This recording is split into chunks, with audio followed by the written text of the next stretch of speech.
A new directive has quietly emerged from behind the iron gates of Buckingham Palace, carrying the weight of a decisive signal directed at the long-term path of the Sussex children. The process unfolded without spectacle, yet once the measure came into force, a stark conclusion settled in. Archie and Lilibet now stand outside the framework that once defined their place. From their distant home in California, Archie and Lilibet have grown up far removed from ceremonial halls and palace corridors, untouched by the rituals that once defined royal life. And now, a quiet line appears to have been drawn, raising an unspoken question.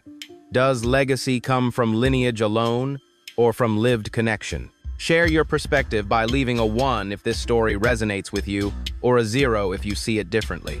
Remember to like the video and subscribe to the channel so you stay connected as we continue exploring the deeper layers of this unfolding narrative. These are weighty questions, and the conclusions drawn from them could influence how the institution functions in the years ahead. The review examines foundational records, ensuring that official documents are present, consistent, and properly maintained. It also involves confirming medical attestations, signaling an effort to clarify the circumstances surrounding key moments. Alongside this, timelines are being carefully reconstructed, with each step mapped to establish clarity about sequence and context.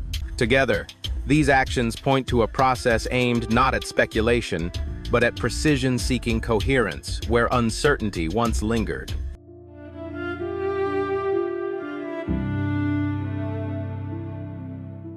The involvement of constitutional specialists signals that broader implications are being carefully considered. Their presence suggests preparation for possible legal debates or structural adjustments that could ripple through the entire framework of the monarchy. These closed-door discussions are not merely precautionary exercises. They point to an awareness that long-standing norms may soon be reassessed. As pressures mount, the institution finds itself at a pivotal moment, one that could influence not only its internal order, but also how tradition and governance intersect within the wider social landscape.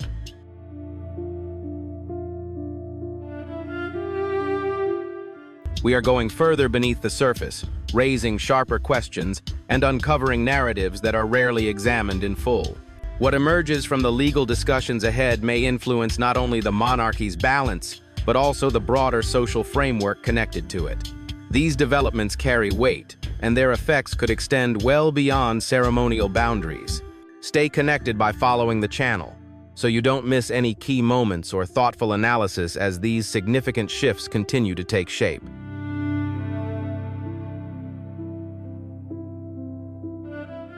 As the institution reinforces its boundaries, another influence is quietly taking shape behind the scenes. That influence is Prince William.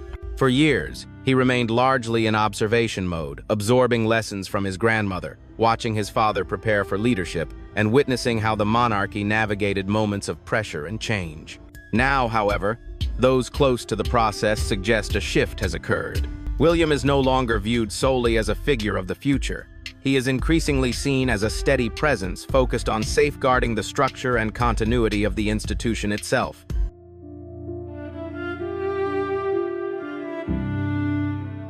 Those familiar with palace dynamics suggest William has grown increasingly firm when it comes to anything that could unsettle the institution or weaken the legacy he is preparing to carry forward.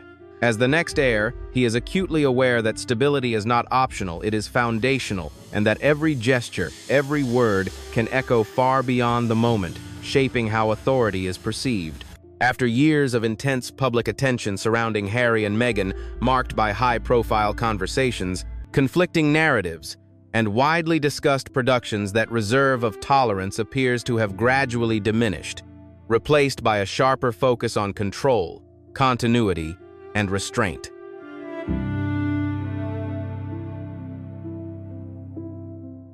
These pressures have done more than strain personal bonds. They have challenged the sense of unity and trust that underpins the institution itself. William, long recognized for his composed and measured approach, is now described as reaching a threshold where continued friction can no longer be overlooked. What is unfolding has the potential to permanently redefine internal relationships, particularly the fragile dynamic between William and Harry. According to those observing closely, a shift is underway. Decisions are becoming firmer, tolerance narrower, and accommodation less likely.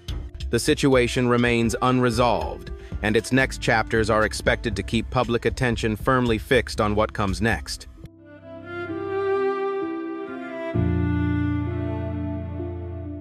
Remain attentive as this unfolding chapter continues, because the internal rift shows no sign of fading, and its resolution is unlikely to resemble the past. Those close to the situation portray him as resolute, disciplined, and unwilling to compromise on core principles. Observers suggest he is prepared to endorse difficult measures if they are seen as necessary to secure the institution's long-term stability. As one advisor summarized in carefully chosen words, the approach is not driven by emotion, but by preservation, an acceptance that safeguarding the whole may require letting go of a part.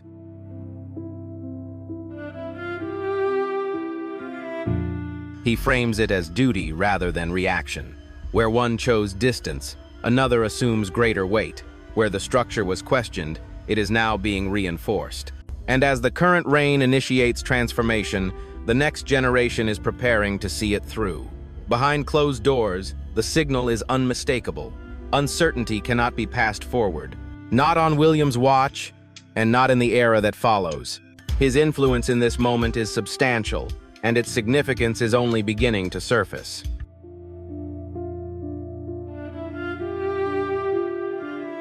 Although King Charles may be the figure who formally approves these measures, many within palace circles suggest the underlying momentum comes from William himself. He has observed, over time, how his brother's departure introduced prolonged tension and public debate. He has watched private family matters become global conversation, reshaping perceptions of the institution. Through each chapter, William has maintained a steady alignment with duty, responsibility, and preservation of the framework he is set to inherit.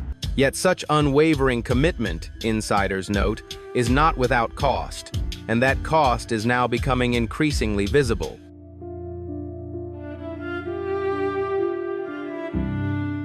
William is said to recognize that for the monarchy to endure in a changing era, it must become more streamlined, intentional, and less vulnerable to ongoing disruption. He has closely observed how other European royal houses have adapted by reducing their scope and sharpening their purpose. In his view, that model offers valuable lessons. As a result, his position on Harry's children is described as firm. Succession should reflect commitment and participation. If the next generation is not shaped within royal life and does not contribute to the institution's role, then their place within that framework, he believes, no longer aligns with the direction the monarchy is taking.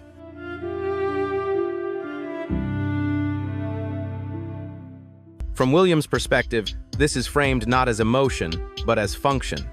It is viewed as a matter of safeguarding the structure he is expected to guide in the future. While he is reinforcing his stance within the institution, attention shifts elsewhere. Reports suggest Meghan is preparing for a far more complex response, turning toward legal avenues. According to sources, consultations have begun on both sides of the Atlantic, exploring whether recent adjustments align with long-standing constitutional principles, including historic succession laws that have shaped royal inheritance for centuries.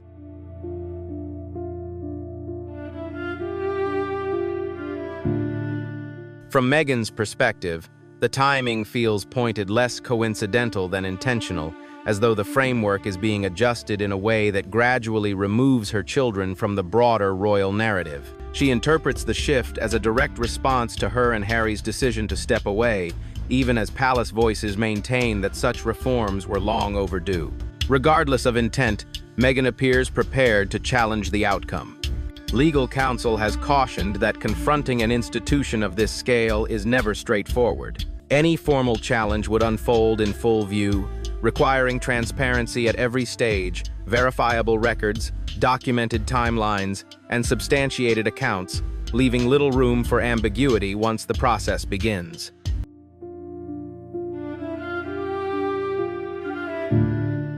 And that is where the real tension emerges. If this path continues, Harry may be pushed into a position he has carefully avoided, one that requires a public alignment under relentless attention. Standing beside Meghan would mean confronting his own roots in a formal setting, with every step examined and no easy retreat. Stepping away would signal a fracture from commitments he once held as unbreakable. For Meghan, the struggle centers on acknowledgement. For the institution, it revolves around structure and continuity. And for Harry, it becomes a defining moment caught between two realities that can no longer exist side by side.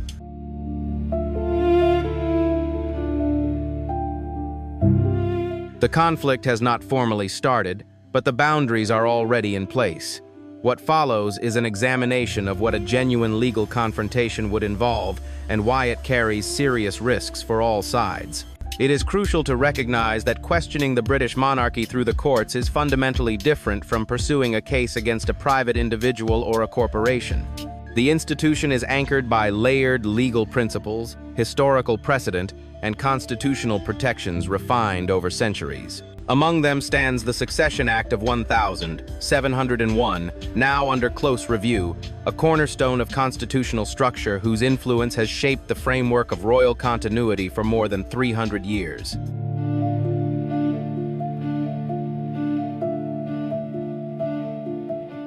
That statute defines the foundations of royal inheritance and outlines the framework of succession that still operates today, despite gradual revisions over time. Any attempt to claim that recent adjustments conflict with this historic law would place Meghan in opposition not only to the present royal leadership, but to the broader constitutional system that upholds the monarchy itself. To advance such a case, her legal team would be required to demonstrate that authority was exceeded, that the measures introduce unfair distinctions, or that they conflict with long-standing constitutional standards that govern how succession is determined. Like nothing happened, but the air feels. This makes the situation exceptionally complex, as the monarchy retains broad authority to define succession and manage its internal framework. The stakes rise even higher if the matter enters a formal legal setting, where a comprehensive review of evidence would be required. Such a process demands transparency from all parties, with records and documentation brought forward for examination. For Meghan and Harry, this could mean confronting a difficult reality, being asked to disclose sensitive materials and personal details they have long worked to shield, placing private family matters under an unforgiving public lens. Not a scream, just the sound of certainty. For the palace, such a path could also bring hidden deliberations into the open internal communications, strategic discussions, and the deeper motivations behind recent decisions. This is territory neither side truly wants illuminated. Yet, once a formal challenge is set in motion, control over the narrative fades quickly. Documents are filed, accounts are recorded, and evidence enters the public record. At that point, the process becomes irreversible. Whatever surfaces will leave a lasting mark, because once transparency is enforced, the consequences are not temporary, they endure.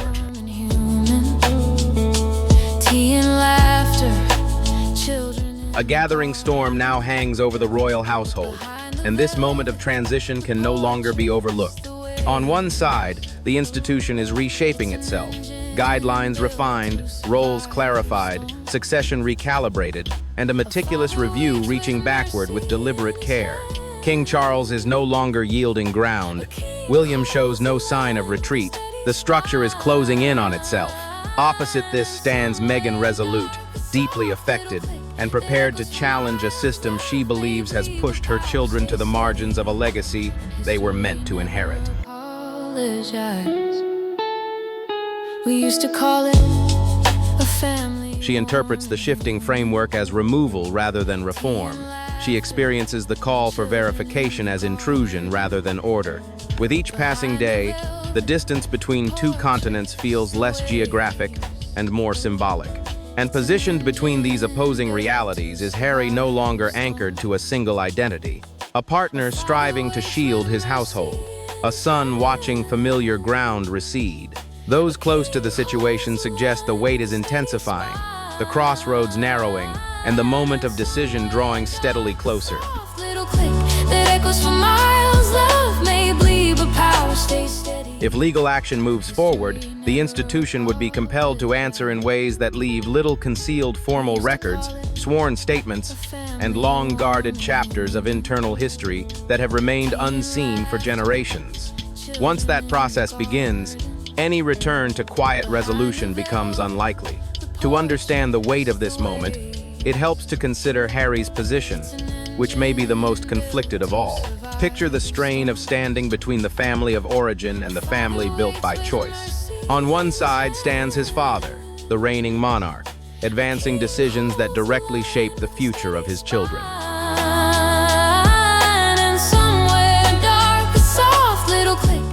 You stand opposite a brother destined for the crown, one who appears aligned with these reforms and shows little inclination to retreat. Around him stands an institution shaped by centuries of precedent and legal structure, now advancing toward a future that places your children outside its inherited narrative.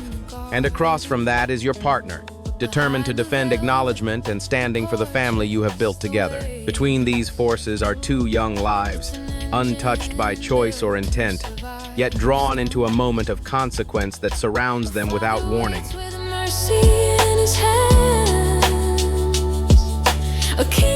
He has established a life in California, distant from the weight of royal obligation, yet equally distant from the family and traditions that shaped his early years.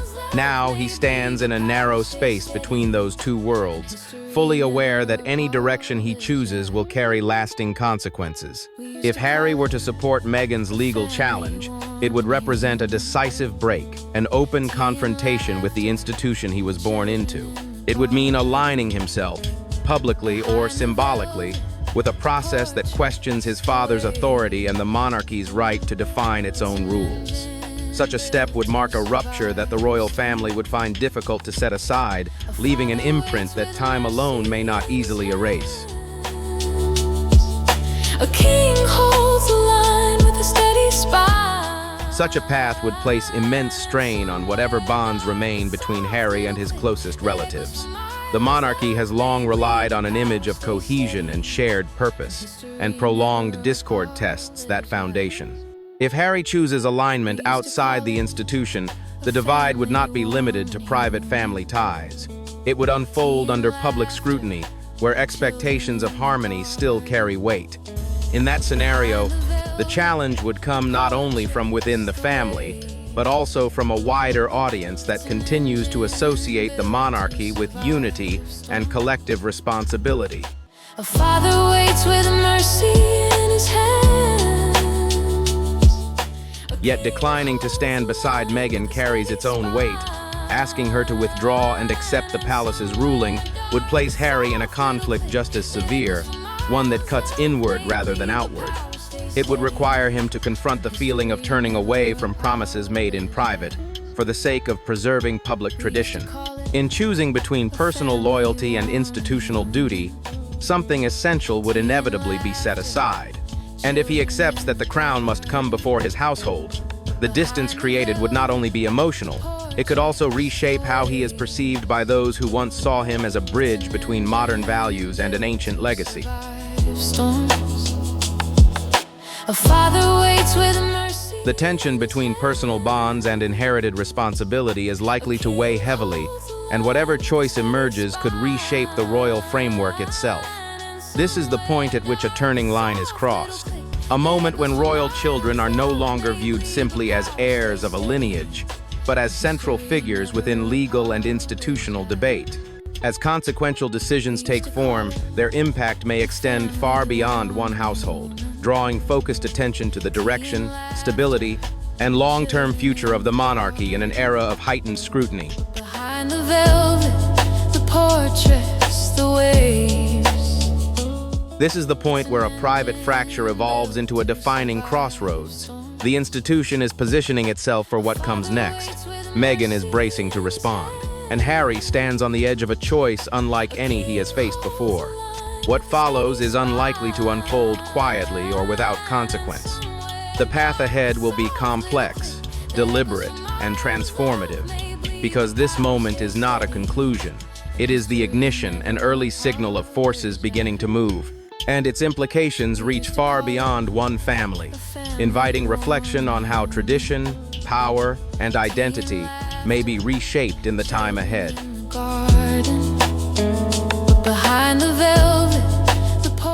This moment reaches far beyond the question of two children and their position within a ceremonial order. It speaks directly to how the monarchy intends to define itself going forward.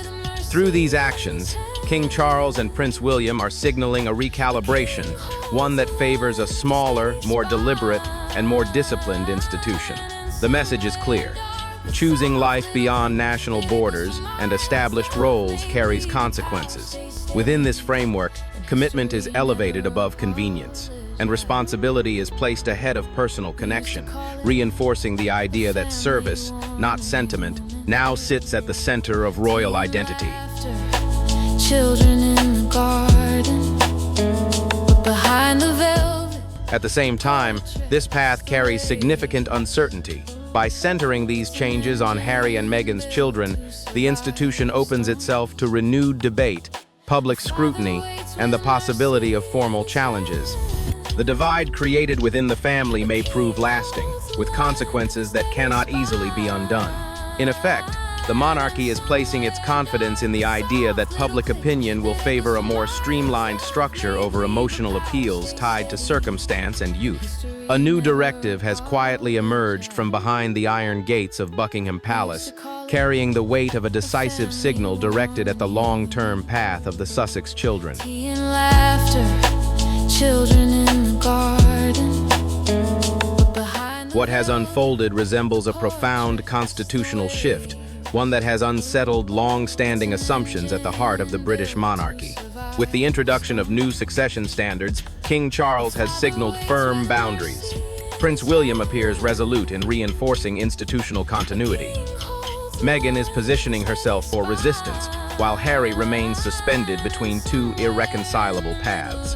And this chapter is far from its conclusion. If anything, it marks an opening phase where legal questions, familial strain, and constitutional reflection are poised to intensify in ways that may redefine the monarchy's future beyond what many once thought possible.